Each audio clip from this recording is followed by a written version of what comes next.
Hi guys, my name is Ivo from mytestedasp.net.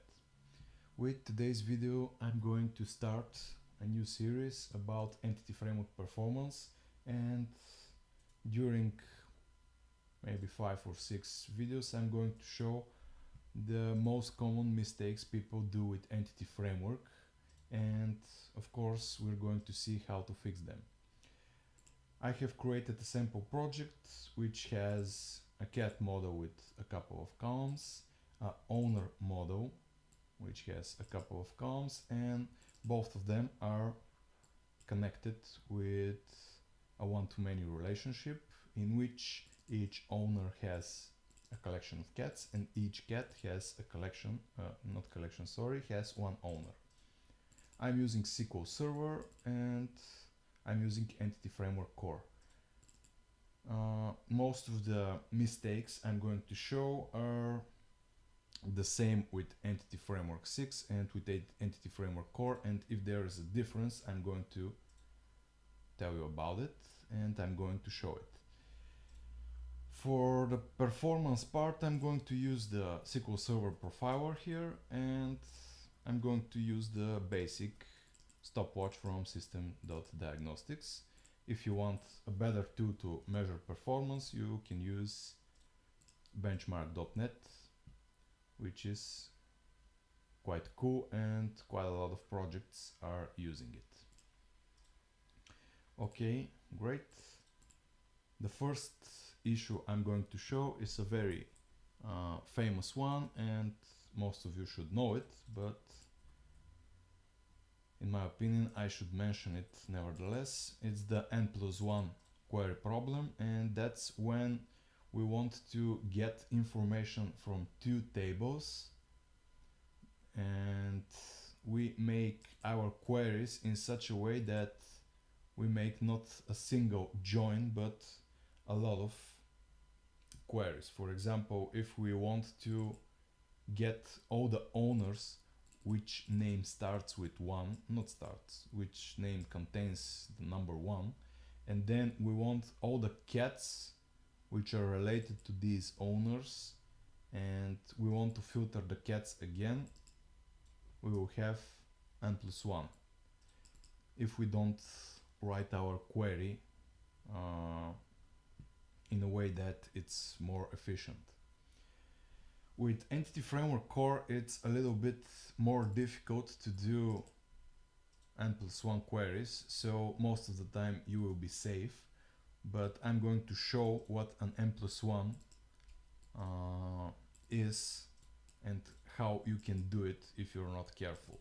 With the legacy Entity Framework 6 you can do n+1 without even think about it, and it can lead to a lot of performance issues. I'm going to show how you can do n+1 by using the lazy loading technique in Entity Framework 6 in the next video, but for now let's see how to create an n+1 if we are not careful with Entity Framework Core. So actually I'm getting all the owners here, and then I need to get all the cats for these owners, and the easiest way to do that is by fetching all the owners which satisfy the condition, and then for each owner I'm going to load the cats. I'm using db.entry collection load, that's explicitly loading the cats collection and then filtering it one by one. This will make n+1 queries, because for each owner, which for example is, maybe I have 100 owners which satisfy this condition, for each owner I'm going to make another query which is to get the cats of that owner, and essentially that creates n+1. If I skip this call and don't call the database load method, I'm going to receive a no reference exception because I'm not initializing correctly the cats collection. Let's run it. receive an argument no exception because the cat's collection is no.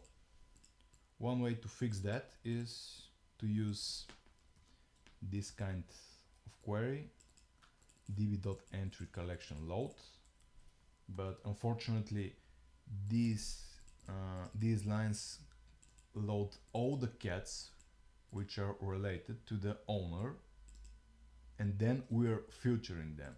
So for example, if the owner has 100,000 cats, we will load them all, which is not quite the best thing to do. If you want to be a little bit more performant but still doing the n+1, we could do something like var_cats equals db.cats.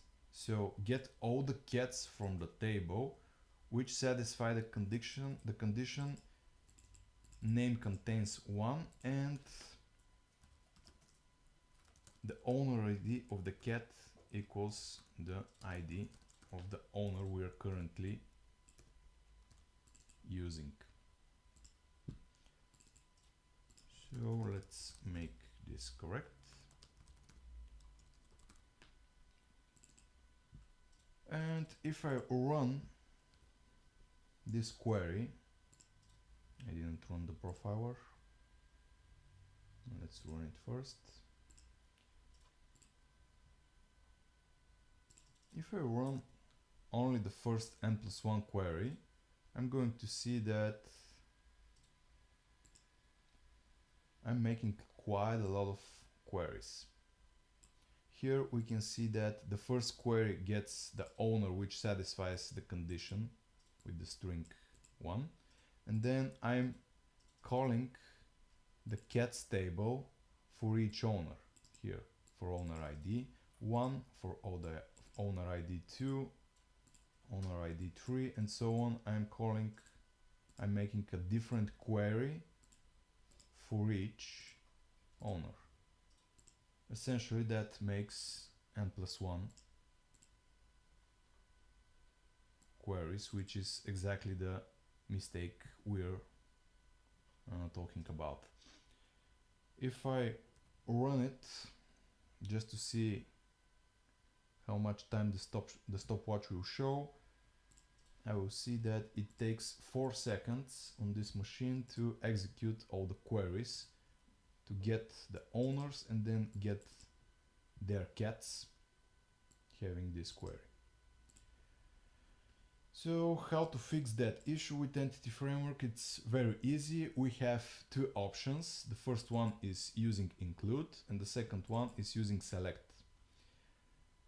I prefer the select one, but we're going to talk about why include is not that great in a different video. But to solve the n+1, the first way to do it is to use include and say give me all owners which contain the number 1 in the name and include all the cats.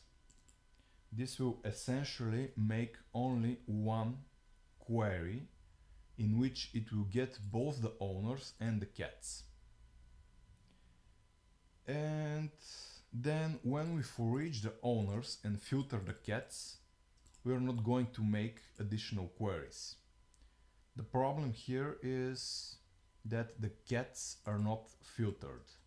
So essentially we are loading all cats of each owner which satisfy this condition, and then we filter the cats. That's not the best scenario we're looking for, but it will be performant enough. It will be better than the n+1. Let's see how it performs. I'm going to restart the profiling tool.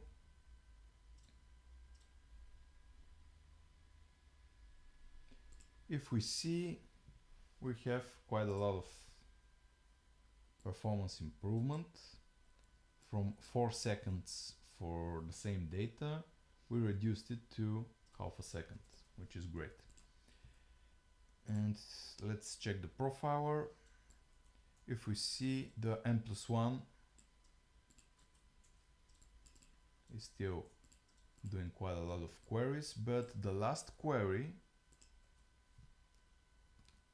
is a better query because it selects owners and cats with a single join, and all owners are filtered on the database. So essentially we're having quite a lot of improvement here by not doing more than 100 queries, but only doing a single one. And the last and the best way to fix the n+1 issue is to use select. By using select, I can say, okay, I want to filter all owners and then project these owners to a new object which has the cats filtered here. This toList is not necessary. Actually, it has a little bit, it has a difference if we make this toList call. I will explain it in a minute. Always prefer to use selects and get the data from the select directly. That's the better way to do things in Entity Framework.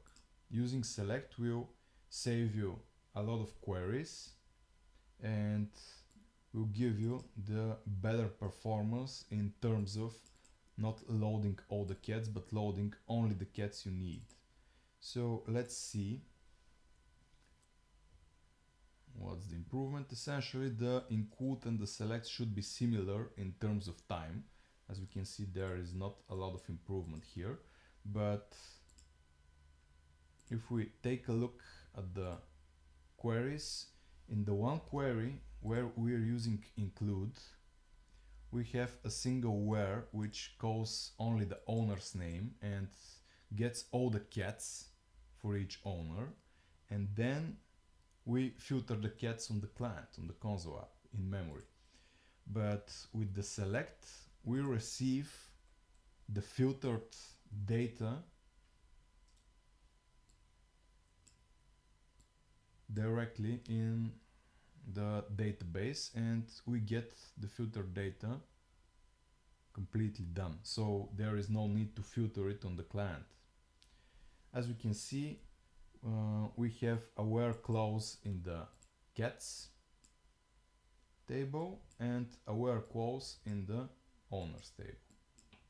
So essentially all the filtering is done on the database, which is the better option.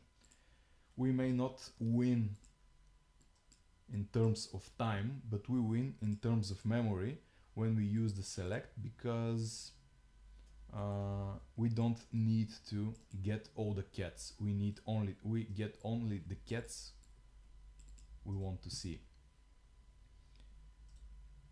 So essentially that's everything we need to know about n+1, what an n+1 problem is, having one table referring another, and filtering by it, and doing quite a lot of queries that are actually not necessary. These queries can be fixed with a single join. The include, which is a good solution, but if you don't need all the cats, it's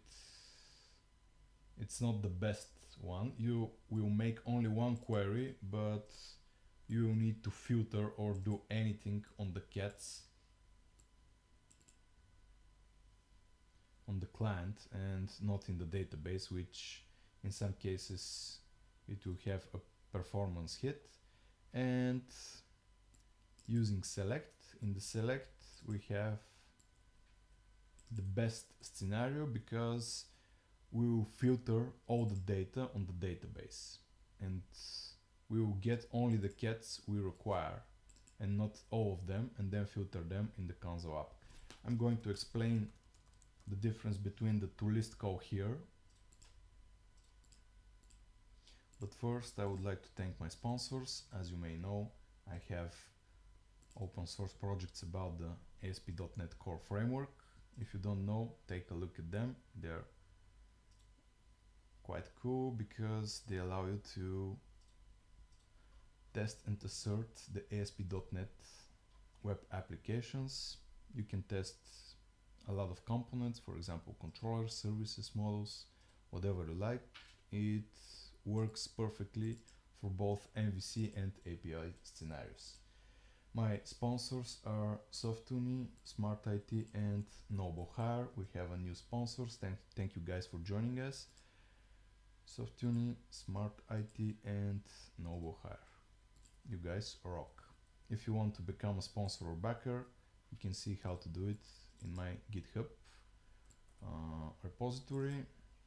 We have the option with Patreon, Open Collective, PayPal, and Buy Me a Coffee. Okay guys, now let's continue, and I'm going to explain the toolist here. In Entity Framework Core 3.0, which is the version I'm using here, there is no difference between the toolist call or not having a toolist call at all in an inner query, because they rewritten the link provider and now it translates the SQL differently. But if you're using Entity Framework Core 2, for example, 2.1, 2.2, this call will make a difference. If you don't apply the toolist here, the result will be the same result as we received earlier. You will have a single join. If you apply toolist like this in Entity Framework Core 2, you will have two queries, which is kind of fine, but one of the queries will execute this call and the other queries will execute this code. So essentially we will have more than one query. Actually it may be 5 or 6 or 7 depending on the owners, but if you write toolist here, you may have additional queries. As a matter of fact, in the Entity Framework Core 3.0, this toolist call behaves exactly the same like it behaved in the Entity Framework 6. So I prefer it because when I use select, I will always get a single query, which is kind of fine. Of course, the best scenario is if you have doubts and if you're not sure whether your query is good enough, check it with a profiler. You will see all the problems.